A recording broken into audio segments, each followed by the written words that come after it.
Hi, Terry here, back out in the shop, and welcome to Times Gone Tech. So, let me get my notes here. Not too long ago, I tested a medieval style handgun that I called the Magna Gonne V1. Now, actually, I just called it Magna Gonne. One of the viewers added the V1, which works perfect for the name. And so thank you, and you know who you are. But anyway, that gun was, of course, a wood handgun with a iron bore liner, and didn't work out quite as well as I had hoped. In fact, it blew up on the first shot. But what that demonstrated to me, because this is actually part of an ongoing video series that I started a couple of years ago, and upshot of all this is, it's not possible to build a powerful, realistic, practical handgun for self-defense out of wood. That's why they don't exist. That's why there aren't any in museums. There may be some wood cannons, and full-size cannons can be done. You get enough of a tree trunk, big enough trunk, and then a small enough bore in the middle. You get enough mass around it. Yeah, it will hold together for a couple of shots anyway. But when you start scaling it down, it's just not possible. There's just too much force in that chamber pressure for wood. It's not structurally strong enough. Yes, I could have snuck in a threaded breech plug and not said anything, and nobody would have ever known, and it would have worked fine.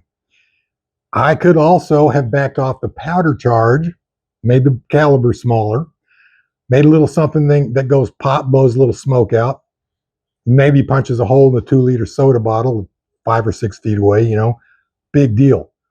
The whole point of the experiment was to see if we could make a handgun large enough, powerful enough to be capable of defending a village against armed bandits. Like, something you'd stand up on the wall, shoot down, and take out 2 or 3 men wearing light armor at one time. The answer is no, not with wood. So I scrapped the idea of the wood handgun, went back to basics, and did a few revisions. And what I came up with was this. Okay, this is not the Magna Gonne V2. But what it is the inspiration for what would become my design for the MG V2. This is a period, it's not really a cannon, it's called a swivel gun. And I'm going to talk more about what that means here coming up. But the main thing I want to point out right here is, of course, you got your barrel here. This is your slat and hoop technology, reinforced at the muzzle, reinforced back here at the powder chamber. And then you can just barely see it right here is how they resolved the breech plug problem. They didn't have a tap and die technology, so they could not do a threaded breech plug, and they could not cast anything this big in a single piece yet. So what they did was they just made a long tube, and then they had a separate little charging canister here that they just stick up in the back end of the barrel. You see, this is the handle. You can see they push it over to the side. The touch hole would be right about here. And then they had this frame around the back, and then they would push this iron wedge through up against the back, and that held it in place. And that is what led to my design of the MG V2, which is this. This is just a side view of it. Again, here's that tube, reinforced at the muzzle and at the back of the powder chamber, and then your hoop and slat barrel. And then you've got this separate removable charging canister. All of your powder and your shot and all goes in here. And then this view is a side view showing the charging canister inserted. And then here's the same thing with the frame holding it all together. And here's your charging canister been pulled out. And then here's a top view of the same thing with the charging canister inserted. There's your frame. This length is still TBD. And then, of course, here's that iron wedge going through the frame in the backside, holding this in together. The barrel is the same 100 caliber as the V1, but this time it's made out of extruded steel with a wall 1/4 of an inch thick, twice as big as V1. Building Magna Gonne V2 is going to take a couple of weeks. Now, I thought about just making it and then doing a short video showing some bits and bobs about how I put it together, and then get out on the range and do some shooting, because that's what everybody wants to see, right? They want to see me get this thing out on the range and, fire it. But I thought, why not take the opportunity to go ahead and do a proper build video, multi-part video, walking you through how I'm going to actually build this thing. Now, unfortunately, in keeping with YouTube's policy about not giving detailed step-by-step instructions on how to make things that go bang or boom, I am going to have to leave a few critical details out, without which it won't work. But hey, that's the best I can do if I want to stay out of YouTube jail. But I can give you a pretty good high-level overview of just what's involved in making one of these things. In case you were ever thinking you'd like to build one yourself, I like to make a swivel gun. Okay, what's all involved in that? How much work is actually involved in that? So I can do that. Think of it kind of like those slam shotgun videos, where they show kind of an overview of the parts, and then it shows the guy shooting it, but they never really go into enough detail where you could actually build one yourself just off the information they give you. And that's because of YouTube's policy on that. And I can bore you right now with a little bit of a history lesson as to what a swivel gun is and isn't.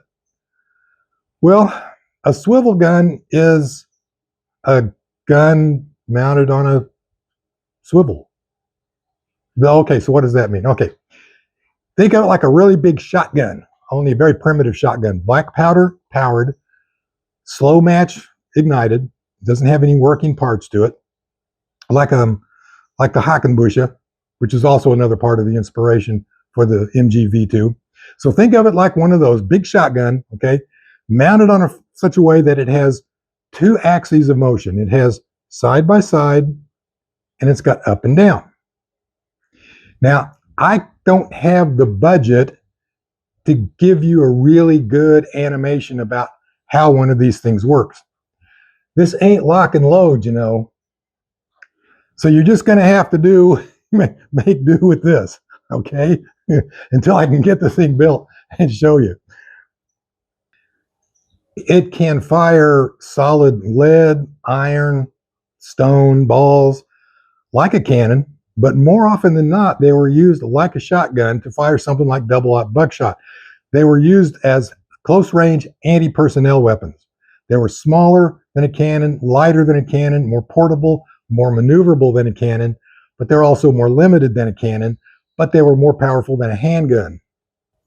And because of its relatively small size and lightweight, the swivel gun was extremely popular during the Age of Sail by both pirates and merchant ships alike as anti-boarding weapons. Being breech loaders, they were easy to reload in the cramped quarters. You couldn't really just swing the thing around. You didn't have the room and start ramming, ram down the barrel. You didn't really have that much room on the decks of a crowded ship, but you could pull out the little breech, stick another one in, drive in the wedge, and shoot. So they were very versatile, very effective, and very popular right up through the Age of Sail. Interestingly, they were not so popular on land as they were at sea. I'm not really sure why on that point. You would think a few of those things, like this one, you'd think a few of those, pointed down from the wall of a castle or sticking out a couple of windows of a manor house, would discourage all but the most determined attackers. And they were used on land. It just seems like not as much, not as often. At sea, they were pretty much standard equipment. If you were going to take a ship out to sea, you had at least one swivel gun, possibly two.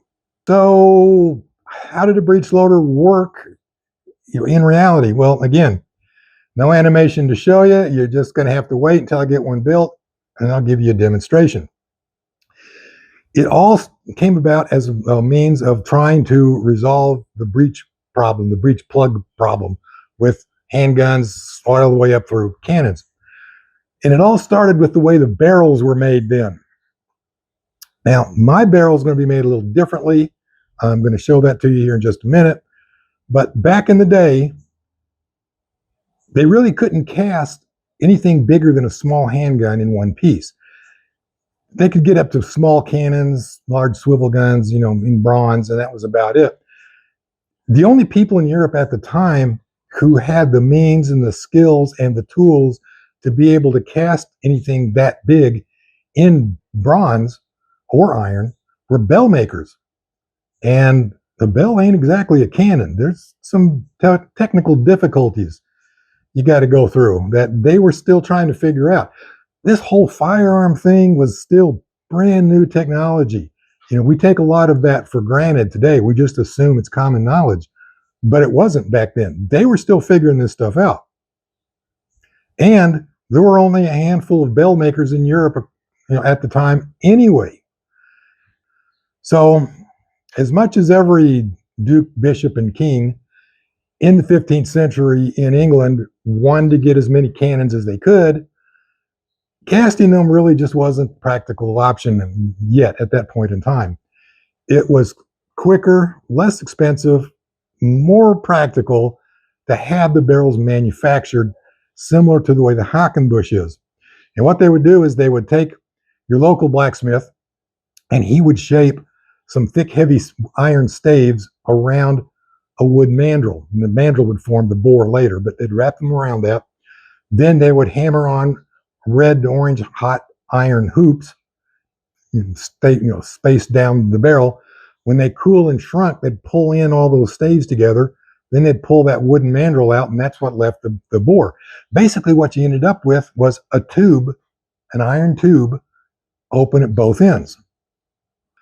Okay, now for modern health and safety purposes, this is the barrel, and it will also form part of the breech canister of the Magna Gonne V1. It is V2, I'm sorry. Again, 1-inch caliber or 1-inch bore, 4 bore, I think they'd call it. It could be a 5 bore, depending on how you want to look at it. 1/4-inch thick wall. It'll be reinforced down the length with 1/4-inch thick iron bands. It'll be reinforced at the muzzle and at the breech. Now, again, for modern health and safety purposes, mine is made from a single piece of extruded steel. Okay, so what that means is extruded. What that means is when the steel is almost molten, it's very plastic, very, very moldable and plastic, and extremely hot. It's forced through a die that basically produces a long tube. A long tube just squeezes out the other end. It's then laid in a jig fixture, and it's rolled to keep it nice and straight and even until it cools down. So it's cold rolled. Essentially, it is a single piece of steel all the way around, all the way down, with a hole in it. Okay? There are no weld seams or any other inherent weak points for it to fail. And that makes it significantly stronger than the best barrel that could be made back in the 15th, 16th, even the 17th centuries, even into the 18th centuries. So, coming up in part 2, I'm going to go through building the barrel.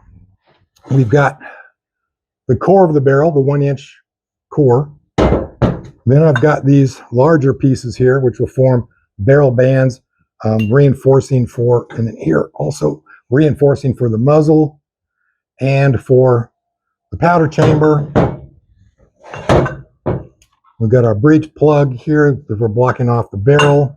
I don't have the frame pieces yet. I'm going to have to be working on that. Once I get the barrel and the breech canisters assembled, then I can start taking measurements for the frame.